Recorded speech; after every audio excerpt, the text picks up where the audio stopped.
Okay, ചടങ്ങുകൾ അവസാനിച്ചു. Jasmine teacher കൊണ്ടുവന്ന സാധനം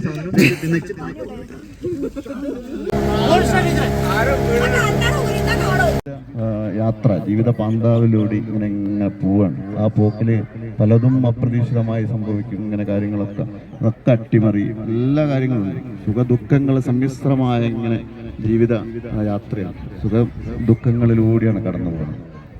അങ്ങനെ കടന്നുപോയി നമ്മൾ എന്ത് ചെയ്യാണ്, ഒരു ദിവസം ഗവൺമെന്റ് നിർദ്ദേശിച്ച KSRലെ നിയമപ്രകാരം പിരിഞ്ഞു പോകേണ്ടവർ ആ പ്രായത്തിൽ പിരിഞ്ഞു പോകാതിരിക്കാൻ ഒരു രക്ഷയില്ല.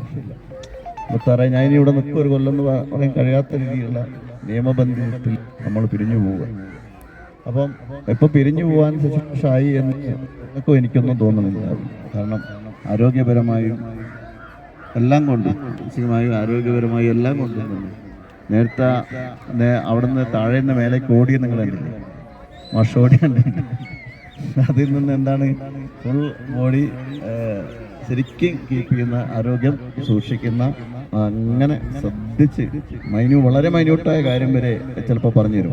ചിലപ്പോൾ എന്തെങ്കിലും പറഞ്ഞു ഇന്ന അസുഖമുണ്ട്, പിന്നെ അതിൻ്റെ രോഗപ്രതിരോധവും അതിൻ്റെ ആയുർവേദ മരുന്നും പറഞ്ഞത് നമുക്ക് കുറേയൊക്കെ ഇങ്ങനെ കേൾക്കും. കാരണം അത് അത്ര അടിമുടി എന്താണ് എന്നെ സംബന്ധിച്ചിടത്തോളം പറയുകയാണെങ്കിൽ, തുറന്നു പറയുകയാണെങ്കിൽ, മനസ്സിൽ ഒന്നും ഇല്ലാതെ തുറന്നു പറയുകയാണെങ്കിൽ, ഒരു കോഴിക്കോട് ജില്ലയിലെ മലയോര ഗ്രാമത്തിൽ ജനിച്ചു വളർന്ന ഞാൻ ഒരു കാലത്തും ഒരു സ്വപ്നത്തിൽ പോലും ഒരു അധ്യാപകനായിട്ട് ജോലിയിൽ പ്രവേശിക്കുമെന്ന് ഞാൻ വിചാരിച്ചിട്ടുണ്ട്. എനിക്കുള്ളൂ ഇത് ഞാൻ പോകണമെന്നില്ല, ഞാൻ നിങ്ങളുടെ ചുറ്റുവട്ടത്തൊക്കെ കണ്ട്. പക്ഷെ എന്നാലും നമ്മുടെ കുട്ടികളെയും വിട്ടൊക്കെ പോകുന്നതിൽ എത്രയായാലും മാഷ് പറഞ്ഞ മാതിരി ആ തിരക്കും അതൊക്കെ ഒരു വലിയൊരു സുഖമായിരുന്നു. പക്ഷെ ആ സമയം ആലോചിക്കുമ്പോൾ വല്ലാത്തൊരു വിഷമമുണ്ട്. പിന്നെ മുന്നോട്ടുള്ള കാലങ്ങളെ കാരണം നമ്മളെ മക്കള് പിന്നെ എന്താ പറയുക, വീട്ടിൽ നമ്മളില്ലാത്തൊരവസ്ഥ വരികയാണ് ഇപ്പം. അപ്പം അതൊക്കെ ആലോചിക്കുമ്പോൾ ഇപ്പോൾ ഒരു ജോലിയിലൊക്കെ ഉള്ളൊരു അത് മതി എന്നുള്ളൊരു തോന്നലൊക്കെ ഉണ്ട്.